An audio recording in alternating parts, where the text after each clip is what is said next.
Fala aí, moçada! Chegou o dia do nosso aulão pré-ENEM. Vamos falar da disciplina de Educação Física e de como ela se apresenta dentro da prova. Eu sou a professora Gabriele Ubi. O quê? Você não sabia que caía Educação Física na prova do ENEM? Ainda dá tempo. É para isso que eu tô aqui. Hoje vamos debater ponto a ponto de como você vai encontrar essa disciplina dentro da prova. Você vai prestar bastante atenção. Nós vamos ficar juntos por aproximadamente uns 45 minutos. 45 minutos que podem mudar 6 a 8 questões da sua prova. Se liga aí que o nosso aulão agora vai começar. Presta atenção aqui, ó. Dá uma olhadinha na tela. Educação Física no ENEM. Como cai? O que estudar? Quantas questões? Será que eu tinha que saber qual é o tamanho de uma quadra? Será que eu tinha que saber a dimensão da bola? Quantos jogadores tem que ter em uma partida? É claro que não, gente. É por isso que nós estamos conversando. O ENEM em Educação Física se apresenta de outra forma. Você sabe como é que as questões do ENEM são cobradas, não sabe? Eles gostam de problematizar questões sociais. E é isso que acontece com a disciplina de Educação Física. Elas veem as questões em um discurso que vem associado aos valores da sociedade. Isso mesmo. Se eu tivesse que falar como se fosse uma disciplina, a Educação Física dentro da prova do ENEM, eu diria que ela é a sociologia do esporte. Ela vem buscando sociologicamente como é que o esporte se apresenta, quais são as características sociais dentro de cada uma das sociedades. Vamos lá? Vamos ficar de olho para a gente poder, dar uma olhadinha aqui, Presta atenção nessa slide. O que diz aqui? Matriz de referência para o ENEM. Viu como eu estava certa? Tá lá na matriz de referência para o ENEM. A Educação Física está inclusa na área de linguagens, códigos e suas tecnologias, pois eles acreditam que nós falamos através do nosso corpo. E é assim mesmo. Você já imaginou se eu chego aqui frente a vocês e a minha linguagem corporal fala algo totalmente diferente do que a minha boca está dizendo? Por exemplo, vou dizer para vocês assim: hoje eu estou muito feliz, estou radiante, cheia de alegria. O meu corpo disse o quê? Que eu estou feliz? Não, o meu corpo ele tem linguagens. Se eu estou feliz, eu vou dizer: eu estou muito feliz, radiante. A diferença é essa. É por isso que Educação Física se encontra dentro da área das linguagens. Pois essa disciplina possibilita aos estudantes explorar o movimento e a gestualidade. Dá só uma olhada nessa parte que eu coloquei grifada, para você não esquecer. Em práticas corporais de diferentes grupos culturais e analisar os discursos e os valores associados a ela. Entendeu? A dinâmica, o que eu falei lá no início?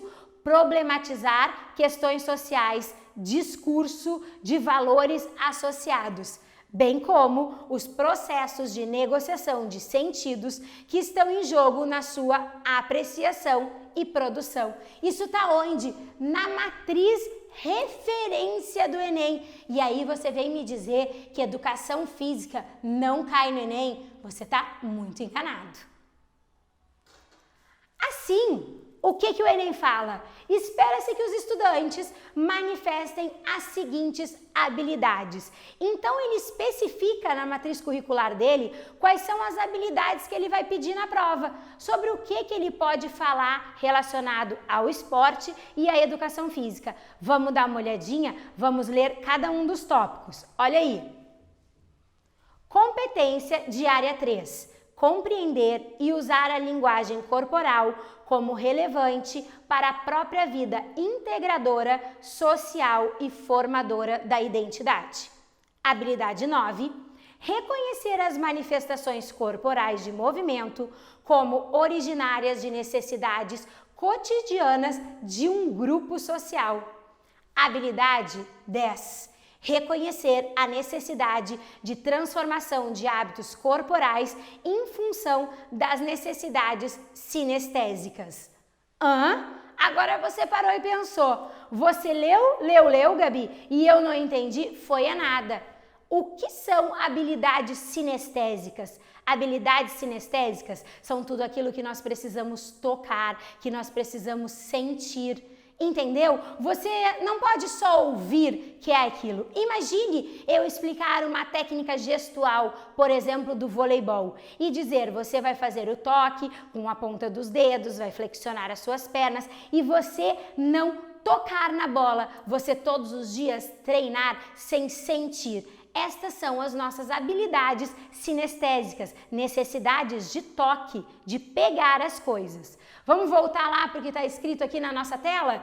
É a habilidade número 11, reconhecer a linguagem corporal como meio de interação social, considerando os limites de desempenho e as alternativas de adaptação para diferentes indivíduos. Repara o que diz aqui, ó. Fonte de referência, a matriz curricular do Enem. Voltando para cá, agora que a gente leu essas habilidades, você parou e pensou assim, danou-se, até agora não entendi foi nada, durante o meu ensino médio não vi nada disso, porque na minha escola não tem educação física teórica, a gente só joga bola, vai para a quadra. Gente, é a reta final, você tem que imaginar o Enem como uma maratona. Um atleta, quando se prepara para uma maratona, ele sabe que ele vai correr 42 quilômetros. Pensa só, se nos primeiros quilômetros ele der todo o gás, a velocidade máxima dele.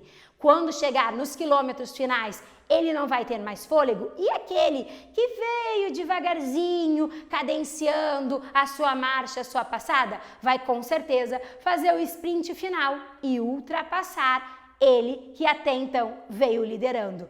É a reta final e é a hora de você adquirir os conhecimentos que você não conseguiu adquirir até agora. É o seu sprint final. Não desiste. Vamos embora, que agora nós vamos ver como é que isso cai dentro da sua prova do Enem. O que cai em educação física no Enem? Eu separei os 3 tópicos mais relevantes. Aspectos sociais das atividades físicas. Até hoje, pegando um apanhado do Enem de 2014 até o Enem de 2019, foram 20 questões associadas a esse tema. Aspectos gerais da atividade física, 15 questões. E padrões corporais e corpolatria, 13 questões. Se ligou aí? Então, essas são as questões mais cobradas e é mais ou menos sobre isso que nós vamos conversar. Como é que isso se apresenta dentro? Olha a tela aqui. Tá de olho? Olha só, olhou bem? Normalmente ligada a aspectos sociológicos e normalmente haverá uma paráfrase. Olha a literatura entrando dentro da nossa questão do Enem. Paráfrase. Volta aqui em mim agora. O que é paráfrase? Paráfrase é simplesmente você dar um novo enfoque, um novo sentido a um determinado assunto. O conteúdo de educação física do Enem vem assim, interligado, falando com novos sentidos, fazendo com que você use da sua interpretação. Não é técnico como você estudar exatas que você precisa saber interpretar. Mas qual é a vantagem de eu estar aqui, sentado, ouvindo esta aula de educação física? A vantagem não é apenas para a disciplina de educação física. Na sua prova, quanto mais você souber interpretar e quanto mais conhecimento você tiver sobre o assunto, mais rápido você vai conseguir resolver a questão, porque o seu cérebro desenvolve aquela leitura de uma maneira mais dinâmica e isso é saber interpretar. E você, mais do que ninguém, se você está preparado, sabe que no Enem a gente precisa muito de interpretação. Então, se liga na Gabi, tá prestando atenção? Se você, Gabi, fosse apostar, você diria que o que vai ser cobrado? Quais são os temas que você considera relevante que podem cair dentro da nossa prova? Eu considero esses aqui, ó, dá uma olhada. questões de cunho social, questões de gênero, mulheres no esporte, padrões de beleza e suas influências e qualidade de vida. É isso que eu acredito que vai ser cobrado dentro da aula não, né? Dentro da prova, quase que confundi tudo, dentro da prova de educação física no Enem. Então, presta bastante atenção, porque eu agora vou desvendar cada um desses tópicos, falar de cada um deles com vocês. Vamos começar com o primeiro tópico, então, questão de cunho social. Para a gente falar de questão de cunho social, primeiramente a gente tem que entender o que quer dizer cunho social. Olha só, o que é cunho social?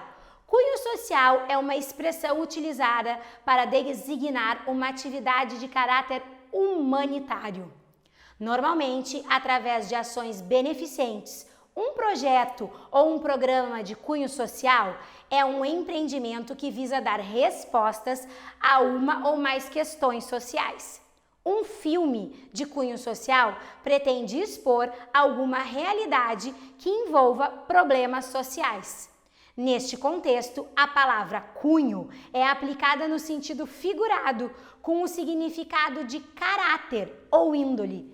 Lembra quando eu falei lá no início sobre você estar o tempo todo focado na problematização de questões sociais, sobre você lembrar do discurso e os valores associados? Tá aí na questão de cunho social. Quando se fala em inclusão social, vem à mente de muita gente o esporte. Eu estou aqui dando aula de educação física, então os meus exemplos vão de encontro a este assunto. A prática esportiva é considerada como algo muito mais importante do que apenas uma atividade física ou fator de qualidade de vida. O esporte é capaz de unir diferenças entre povos e cooperar no processo de inclusão social. No momento em que a pessoa está inserida dentro de um projeto, de um jogo, ela não consegue diferenciar se ela é de uma classe social mais elevada ou de uma classe social menor. Consegue? Não. Une povos. Os povos, as nações, estão em conflitos. Quando chegam os Jogos Olímpicos, eles disputam dentro de uma mesma quadra, juntos, atividades esportivas. Isso quer dizer unir povos, a problematização social resolvida através do esporte. Ao analisarmos a relação entre as classes sociais, as expectativas dos praticantes de futebol, percebemos que boa parte de adolescentes oriundos de classes sociais mais elevada provavelmente praticam-no com objetivos e interesses de lazer e distração, buscando saúde, sociabilidade ou qualidade de vida.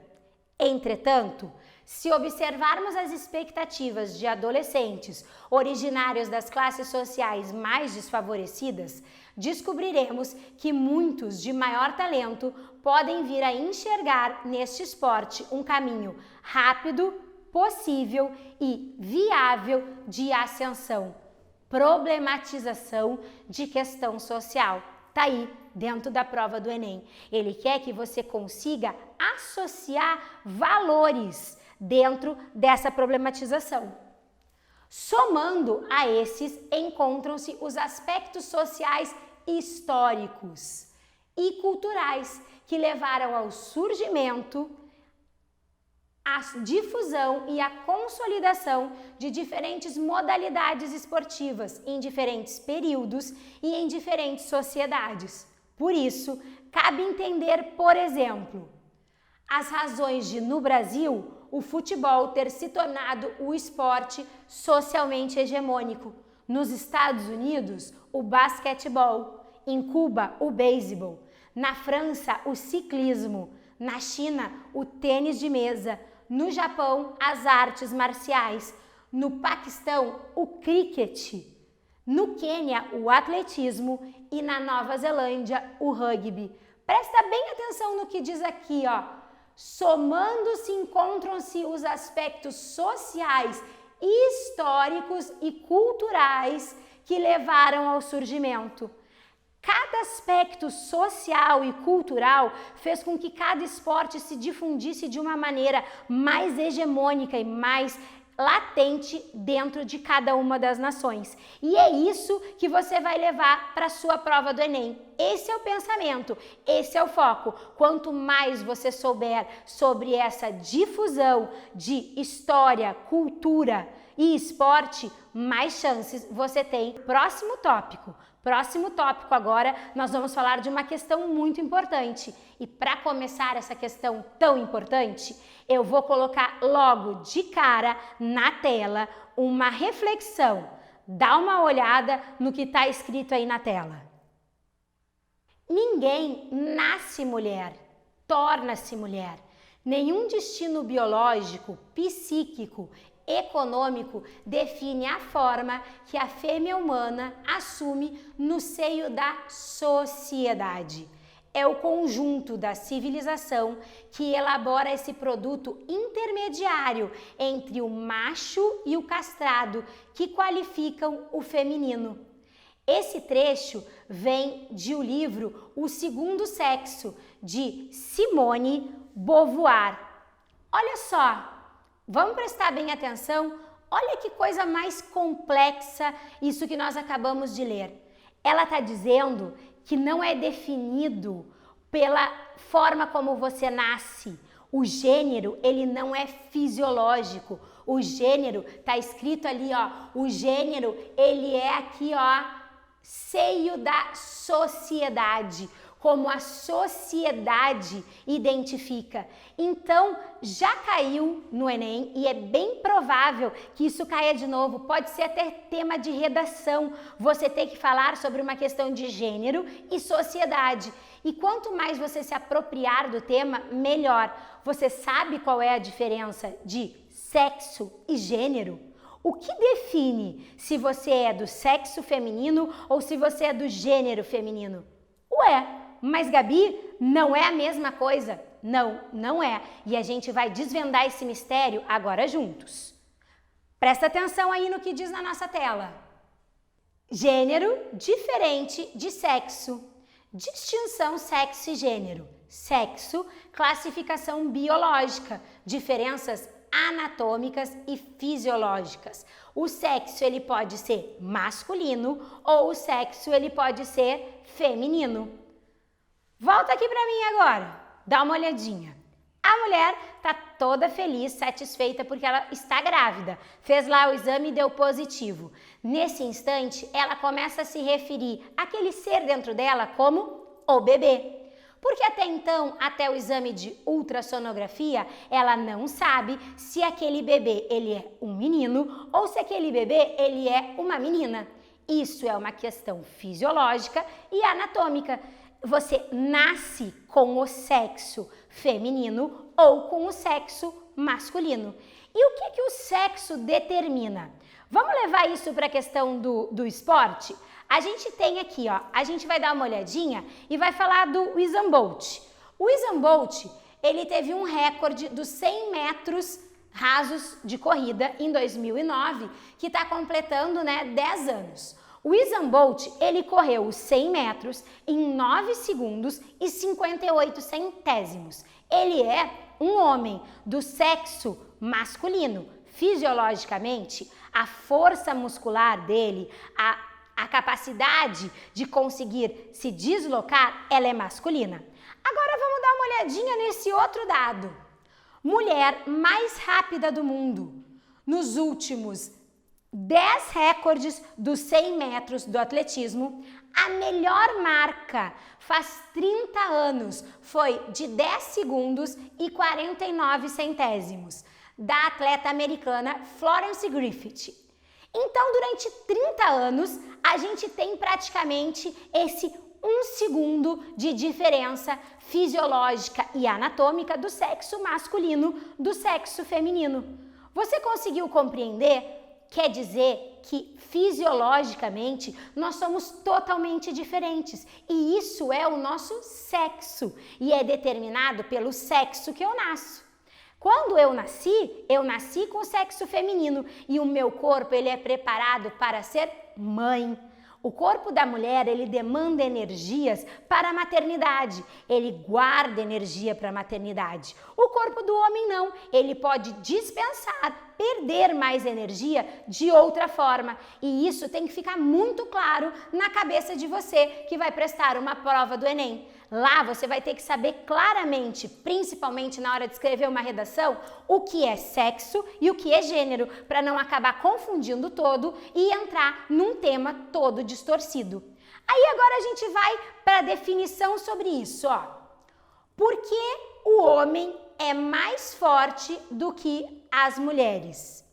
No quesito força, o homem também apresenta vantagem em virtude da produção maior de testosterona, que causa um aumento maior na musculatura. Já notaram? Vai você fazer uma atividade de bíceps. Você vai começar os exercícios e, ó, mulher, vai demorar um tempão para o bíceps crescer. Vai lá, o garoto. Começou você aí estudando para o Enem, vendo a aula e aqui, ó, o músculo rapidamente adquire uma forma visível que todos conseguem ver. Por causa disso, o aumento da produção de testosterona no homem faz com que o corpo dele tenha maior capacidade de aumentar a musculatura. Em contraponto, a mulher tem uma maior flexibilidade, o que garante melhor execução em atividades que exigem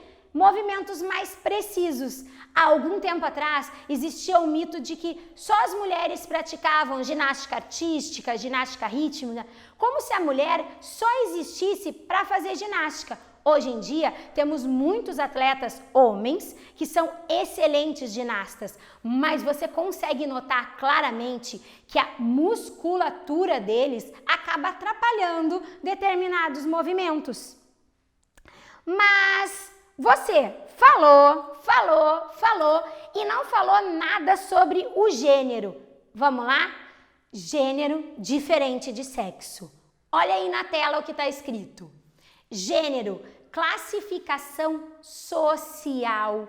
Lembra do que a gente está falando desde o início? Discursos e valores associados aos papéis sociais.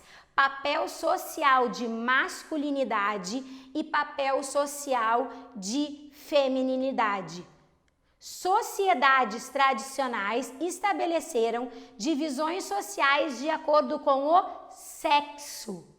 Masculino, espaços públicos, feminino, espaços privados. Voltando aqui, você conseguiu entender essa grande diferença de gênero para sexo? Quem determina o gênero? A sociedade. É do gênero feminino, é do gênero masculino, papéis atribuídos às questões que problematizam socialmente. Alguns anos atrás era tido como atípico, até mesmo anormal, o homem que lidava com as funções da casa. Aquele homem que lavava, passava, cozinhava, ele deveria estar no espaço público, trabalhando e trazendo sustento para dentro de casa. E a mulher é que cabia todas as tarefas privadas. Hoje em dia é muito comum em algumas sociedades que possamos, nós mulheres, trabalhar e prover o sustento da família enquanto os homens ficam em casa e executam as tarefas domésticas. Esta é a característica da diferença de gênero e sexo. Dentre vários assuntos destacados, as atuais mudanças dos papéis femininos e suas consequências para o mundo do esporte, pode-se pensar nessa linha nas percepções culturais e simbólicas da feminilidade e da masculinidade. Muitas orientações e modelos de condutas esportivos guardavam estreita relação com a forma como essas categorias são socialmente construídas. No slide anterior, tinha uma foto que mostrava os Jogos na Grécia. Quando os Jogos Olímpicos começaram na Grécia, as mulheres eram proibidas até mesmo de assistir. E os homens, eles lutavam nus. Então era uma coisa primitiva, realmente atribuída apenas à masculinidade. E aí a gente vai emendar esse assunto de sexo e gênero num assunto muito importante, que são as mulheres no esporte. Olha só o que está escrito aí na sua tela. Artigo 54. As mulheres não se permitirá a prática de desportos incompatíveis com as condições de sua natureza, devendo para este feito o Conselho Nacional de Desportos baixar as necessárias instruções às entidades desportivas do país. Ficou chocado? Galera, no governo de Getúlio Vargas, em 1941, esse artigo foi publicado e tornou-se lei. Sabe o que acontecia com a mulher que queria praticar esporte? Presa, cadeia. Podia ser presa, era proibido, porque eles tinham medo que o corpo da mulher perdesse a femininidade, que você deixasse de ser do sexo feminino. Tem uma questão de gênero na introdução da mulher no esporte. E aí vem todo esse quesito. Foi proibido a mulher jogar, por exemplo, futebol aqui no Brasil de 1941 a 1979. Gente, são quase 40 anos de proibição de mulher jogando futebol. Aí a gente entra numa questão muito polêmica. Dá uma olhadinha aí que a gente vai ler esse slide com muito cuidado. Encontrando base em argumentos supostamente. Tá ouvindo a palavra? Supostamente científicos, o mito do sexo frágil contribuiu historicamente para controlar as práticas corporais desempenhadas pelas mulheres. No Brasil, na história do Brasil, exatamente na transição entre os séculos 19 e 20, destacam-se os esforços para impedir a participação da mulher no campo das práticas esportivas. As desconfianças em relação à presença da mulher no esporte estiveram culturalmente associadas ao medo de masculinizar o corpo feminino pelo esforço físico intenso. Em relação ao futebol feminino, o mito do sexo frágil atuou como obstáculo ao consolidar a crença de que o esforço físico seria inapropriado para proteger a feminilidade da mulher normal. Tal mito sustentou um forte movimento contrário à aceitação do futebol como prática esportiva feminina. Leis e propagandas buscaram desacreditar o futebol, considerando inadequado à delicadeza. Na verdade, as mulheres eram consideradas incapazes de se adequar às múltiplas dificuldades do esporte rei. Dá uma olhadinha aqui na minha cara para isso. Quase 40 anos. A mulher proibida. Mas ela era proibida numa questão cultural, social, de problematização. Sabe como é que as mulheres poderiam jogar futebol? Como vedetes.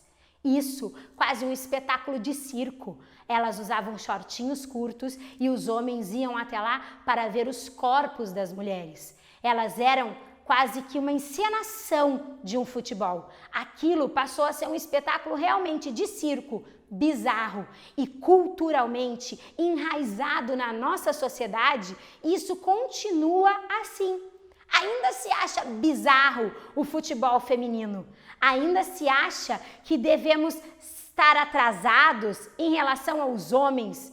Como não poderíamos estar atrasadas em relação aos homens se durante 40 anos nós fomos proibidas de jogar futebol? Como seria diferente se eu não tive a capacidade de desenvolver a minha habilidade? Quando as mulheres foram aceitas para jogar futebol, o futebol masculino no Brasil já tinha três Copas do Mundo, tinha sido tricampeão mundial. esta é uma questão de problematização de questão social, discurso de valores associados à mulher no esporte. Esses valores que ainda estão entranhados, enraizados dentro da cultura mundial. Dá uma olhada nesses dados que eu vou mostrar para você. Carteira assinada é coisa rara e salário máximo de 5 mil. Ser profissional no futebol feminino no Brasil é para poucas. Olha só, a mulher que ganha 5 mil reais, ela é top de linha do futebol feminino. Ela é jogadora profissional. Agora você olha na minha cara e fala assim, qual é o jogador de um time profissional de elite que ganha 5 mil reais? Volta aqui para você ficar ainda mais pasmo com a situação. O prêmio da FIFA é quase 10 vezes menor para as mulheres. Pela Taça do Mundo, da Copa do Mundo da Rússia, a seleção francesa embolsou no ano passado, no ano retrasado, no caso, 38 milhões de dólares. A futura equipe campeã mundial do futebol feminino vai receber 4 milhões.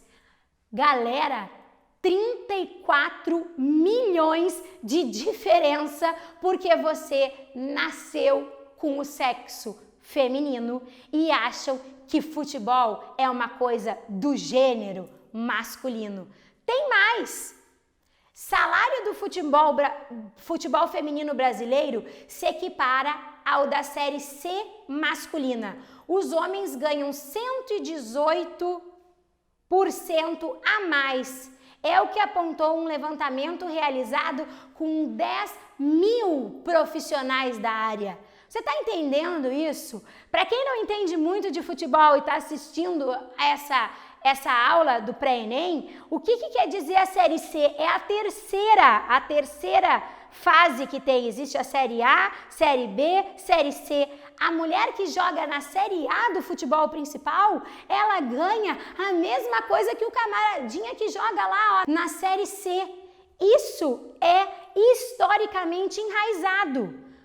Mulheres no esporte. Se hoje vemos uma enorme desigualdade entre o futebol feminino e o masculino, seja em salários, investimentos ou visibilidade dos eventos esportivos, existe uma grande influência desses quase 40 anos de proibição.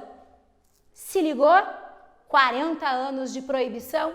Aí chega lá, a jogadora principal, a Marta, tem que mostrar a chuteira, dizer que não tem patrocínio. As jogadoras americanas têm que ir lá e fazer protesto quando estão no pódio para receber medalha olímpica. A mulher enraizou a história de que ela não serve para o esporte. A mulher não, desculpa, falei bem errado. A sociedade enraizou. Isso ferve tanto nas minhas veias na hora que eu vou falar, que gera um discurso de revolta, porque como mulher e como educadora física, isso é inconcebível, porque desde que eu me conheço como mulher, isso não existe, mas para minha avó, isso foi uma realidade. Minha avó que até hoje não sabe desenvolver as habilidades motoras dela, porque ela não teve o direito de fazer isso. É uma questão de cunho social e você tem que saber muito bem sobre isso para não ser pego em pegadinha nessa prova do Enem. Agora a gente vai passar por um tema muito decorrente. Se liga aí que nós vamos para padrões de beleza e suas influências. Assim como evidenciado no romance Memórias Póstumas de Brás Cubas, uma obra realista a qual possui uma passagem em que Brás se encanta com a sua pretendente, mas não a quer, pois possui um problema. És bela, mas coxa. Olha aqui para mim. Você se ligou na importância de cunho histórico, social e discriminatório nesse pequeno trecho que a gente acabou de ler? Ela era bela, porém coxa. O que isso quer dizer? Vocês que estudaram Machado de Assis, porque estão aí, ó, bombando pro Enem. O que ela quer dizer? O que ele quer dizer nesse, contexto? O que diz aqui, ó? Diz que é um romance, uma obra realista. Ele retrata, nessas memórias, que seria de uma pessoa que já faleceu, o retrato da vida dele, a passagem da vida dele, como é que era a realidade de vida. Então, quando ele conta essa passagem, ele não quis ela porque ela era manca. Isso mesmo, porque ela tinha um pequeno defeito na perna e mancava. Então, como se ela fosse um cavalo de corrida, porque para ser descartado por ser manco, só não serve se você vai botar o cavalo para correr um páreo, no hipódromo. Aí o cavalo manco não serve, mas nem por isso ele deixa de servir para outras coisas, para finalidades recreativas ou para as crianças fazerem equitação, ecoterapia. Agora ele diz que as outras qualidades dela, ótimo. Olha o preconceito enraizado aí. Ela era manca, então ela não servia. Padrão de beleza estipulado pela sociedade. Quem foi que disse que você ter um defeito físico que não pode ser chamado de defeito? Você não nasceu com um defeito porque você nasceu diferente dos outros. Você simplesmente é assim.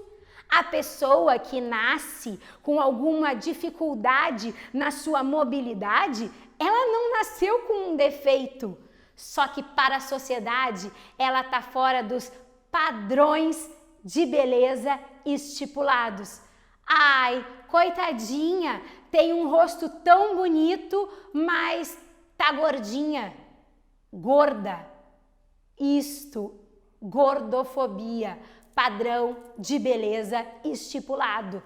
Ai, mas ela é tão legal, tão gente boa, pena que é vesga. Gente, isso é a sociedade que estipula. As pessoas se preocupam com o que o outro diz. Vamos voltar para a tela para continuar? Houve uma época em que mulheres desejadas eram aquelas que possuíam pele clara e excesso de peso, musas de inúmeras obras, como Vênus.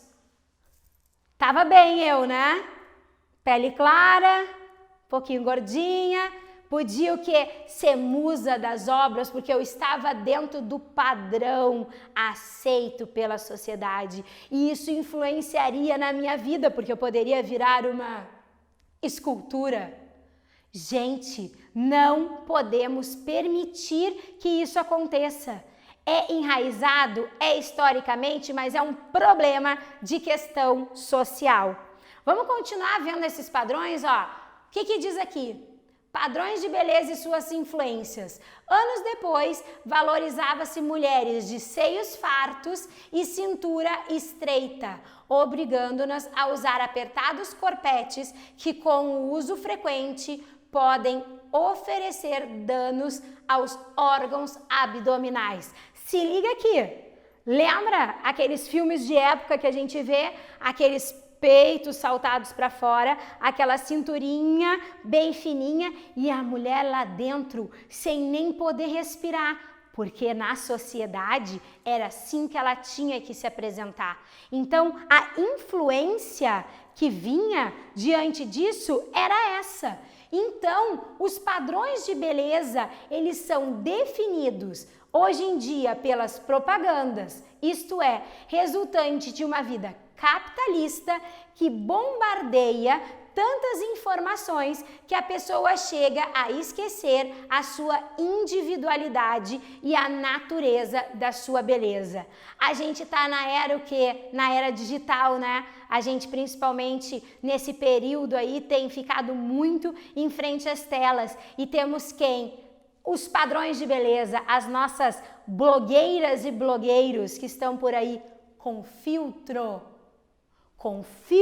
que esconde a minha pele, que dá brilho nos meus olhos, que me dá cílios maiores e que me torna um ser esteticamente perfeito. Hashtag sem filtro? Quantas você já viu? É assim que todas essas que influenciam o capitalismo da compra do determinado shampoo, do determinado batom, delineador, roupa, te influenciam, compram a sua mente, principalmente de jovens, de uma moçadinha que nessa hora está me assistindo e que ainda não formou, né, a sua, como eu poderia dizer, a sua convicção de maturidade disso aqui, ó, individualidade e natureza da sua beleza. Você pode sim modificar qualquer coisa, desde que isso esteja incomodando a você. Não porque incomoda aos outros, não porque os outros acham que você não está se enquadrando dentro do padrão esperado pelos discursos de valores associados. Isso são valores associados à história, à cultura de todos nós. Então, não se deixe vender. Pense, chegou lá na prova do Enem, caiu isso, lembra que eu falei? A paráfrase, vai chegar lá, eles vão querer que você vá por esse caminho, por um caminho que concorde, que diga que o padrão de beleza aceitável é o padrão de beleza esteticamente padronizado. Padronizado por quem?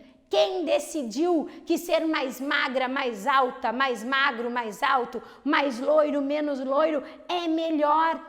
Você precisa entender que durante a sua prova do Enem, eles querem que você pense, problematize, questione, para que você saiba dizer o que aquilo culturalmente significa dentro da sociedade. E hoje, dentro da nossa sociedade, ser magra ou não, ser de cabelo loiro ou não, ser de cabelo black, ser negro, ser qualquer outra coisa é uma questão social. Olhe com essa visão, leia a questão e pense como uma questão de valor associado a questões sociais. O tempo todo, sociologia. Lembra lá no início, quando a gente leu as habilidades, dizia que você deve saber reconhecer os padrões que se enquadram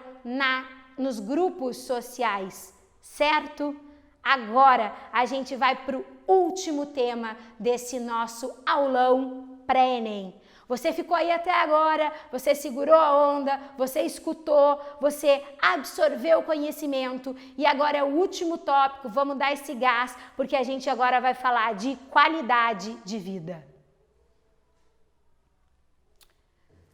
Tá aí, ó. Na nossa tela, projeto de vida, qualidade de vida. O projeto de vida, a qualidade de vida, por isso que eu fiz questão de colocar aqui, ó, projeto de vida. A qualidade de vida está diretamente associada ao seu projeto de vida.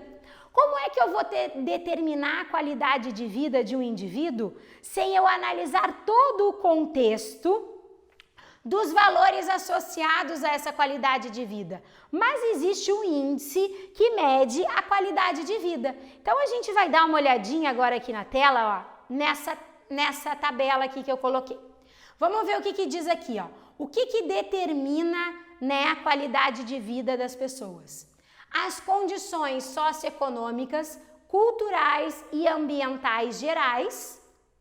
Aí vem as condições de vida e de trabalho, que você pode ter dois tipos. Você pode vir, né, para o lado onde você tem um ambiente de trabalho super sadio e ótimo, você tem uma ótima educação e você tem uma produção agrícola e de alimentos sem agrotóxicos, que podem te oferecer uma vida mais saudável. E no outro lado você tem o desemprego, a falta de saneamento básico, que é água e esgoto, serviços sociais de saúde precários e a falta de habitação. Então, dá uma olhadinha aqui. Conseguiu compreender o pensamento, a linha de pensamento que fala da qualidade de vida? Você vai definir a qualidade de vida baseado nesses quesitos. E é isso que você tem que analisar. E é sobre isso que você tem que escrever, se isso vier num tema, numa redação. Pensa bem como é que eu determino a qualidade de vida do... o fulano tem uma excelente qualidade de vida, de acordo com o ambiente que ele está inserido. Como a gente viu, se ele tem um bom ambiente de trabalho, a qualidade de vida dele é muito melhor. Se ele tem um desemprego, a qualidade de vida dele é precária. Ele não consegue ter uma boa qualidade de vida se ele não tiver emprego, saneamento básico. Aí você vem medir o índice de acordo com o quê? Com aquele grupo social. Aí quando você vai lá e pesquisa lá na internet, vai dizer quais são as capitais do Brasil com melhores qualidade de vida. E é nesse índice, baseado nesses dados, que eles chegam até isso, da qualidade de vida. Também associando as redes sociais e comunitárias que você frequenta, o estilo de vida de cada indivíduo. Você não pode me dizer que a pessoa que tem um estilo de vida sedentário, que é fumante e tudo mais, tem uma qualidade de vida similar a uma pessoa que pratica exercícios, né, que se desloca, que não fuma, que tem um outro estilo de vida. Então é isso que diz, o estilo de vida de cada indivíduo determina a qualidade de vida. E também temos aqueles fatores, idade, sexo, fatores hereditários, porque querendo ou não, você herda características genéticas da sua família e também herda características sociais da sua família. Uma família onde todas as pessoas têm o costume de acordar cedo, ir lá, ter uma prática de atividade física, todos juntos, andar de bicicleta, caminhar. Essa família, ela produz um estilo para a sua qualidade de vida melhor do que aquela família que acorda de manhã e todos sentam em frente à televisão e passam lá, né, o domingo inteiro assistindo televisão. É isso que você tem que considerar. Mas a gente tem os pilares, né? Vamos falar aqui, quais são os 5 pilares da qualidade de vida. Vamos olhar um a um, você vai prestar atenção assim, a alimentação saudável. Uma alimentação saudável gera uma melhor qualidade de vida.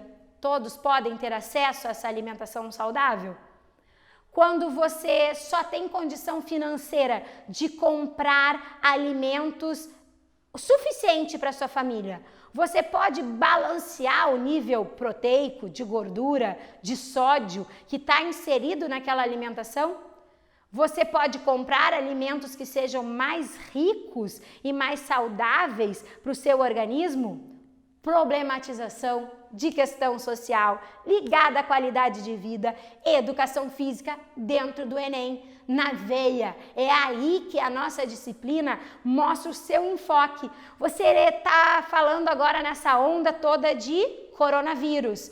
Você viu o quanto foi importante e fundamental essa história de qualidade de vida dentro da recuperação das pessoas que se recuperaram do Covid?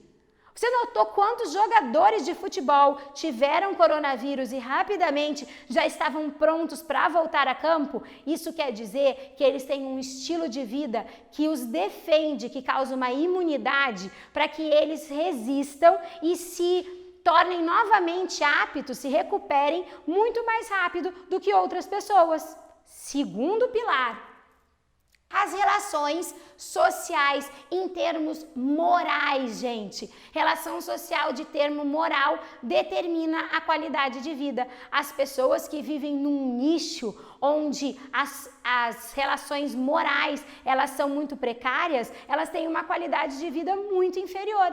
Quanto mais moral e ético é a sua vida, melhor é a sua qualidade de vida, porque você valoriza coisas que são mais importantes dentro da constituição moralmente aceita, diríamos assim.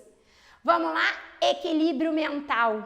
Para quem está aí a essa hora me escutando, isso é fundamental. Equilíbrio mental. Adianta eu ter alimentação saudável, eu ser moralmente ético e aqui dentro tá tudo bagunçado?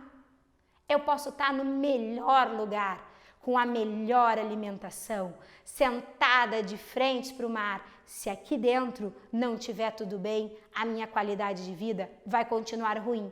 E você que estudou para o Enem até agora e abdicou de muitas coisas em detrimento a essa prova, sabe disso. Você abdicou das coisas para que a sua qualidade de vida posterior a você prestar essa prova seja melhor, para que você possa alcançar o resultado e aí sim poder fazer tudo o que você deixou de fazer em função de você estar se preparando para um momento tão importante. E aí entra então a prática de exercícios físicos.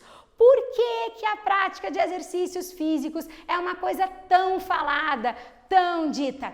Porque ela libera endorfina. Isso mesmo, galera. Sensação de prazer. Difícil é a gente começar, mas depois que você começa a atividade física, você pensa, por que é que eu não fiz isso todos os dias? Eu deveria ter me dedicado mais. A endorfina faz com que você sinta essa sensação tão boa que deixa você estudar mais. Então, se hoje você não está mais conseguindo prestar atenção em nada, vai lá, pratica uma atividade física, uma caminhada, um ciclismo, uma coisa que te faça bem. E aí você vai voltar e eu tenho certeza que essa endorfina liberada vai fazer você estudar e focar melhor. Alunos que fazem provas depois das aulas de educação física escolar têm um aproveitamento melhor do que alunos que fazem a prova antes da aula de educação física escolar. Isso são dados comprovados. Então, você tem que lembrar que para oxigenar o seu cérebro e você absorver conhecimento, o seu corpo também precisa estar fisicamente ativo. E para encerrar, sono. Ai, que delícia! Mas desde que eu comecei a estudar para o Enem, Gabi, eu não sei mais o que é uma boa noite de sono. Eu, pelo menos, sou assim. Quando estou estudando muito, o meu corpo descansa, mas a minha mente, ela continua trabalhando durante a minha qualidade de sono. E aí eu não tenho uma boa qualidade e eu acordo cansada. Então, assim, você precisa conseguir dormir bem e dormir o número de horas necessárias, que para a sua idade é de 8 horas de sono, o mínimo de 8 horas. Se você conseguir dormir um pouco mais, melhor ainda. Então, assim, os 5 pilares que determinam a qualidade de vida e que podem vir inseridos dentro da sua prova são esses. E esses 5 pilares não servem só para a prova, não é para você chegar lá e marcar a questão certa ou a questão errada. Isso serve para a sua vida, para todo dia. É isso, né? Moçadinha, esse foi o nosso aulão pré-ENEM da disciplina de Educação Física. Eu adorei poder debater um pouco mais com vocês. Tem muitos outros temas que podem ser debatidos e ao longo do tempo a gente pode estar conversando mais sobre isso, né? Produzindo mais conteúdo, conversando sobre essa questão que é a educação física, porque as escolas, de uma certa forma, não valorizam isso tudo dentro do conceito. E ainda existem professores que estão numa era anterior a essa, do Enem ou de uma contextualização, né, da história das coisas, que ainda acham que o importante é você ensinar para o aluno qual é o tamanho da quadra. Me conta aí, quem é que já foi lá e mediu se a quadra da sua escola está certa ou está errada? Não é isso que o Enem quer de você. O Enem quer que você contextualize, que você pense, que você busque a raiz histórica, que você saiba como se comporta a sociedade. Galera, foco, é a reta final, é o sprint final da sua maratona. Valeu e até a próxima!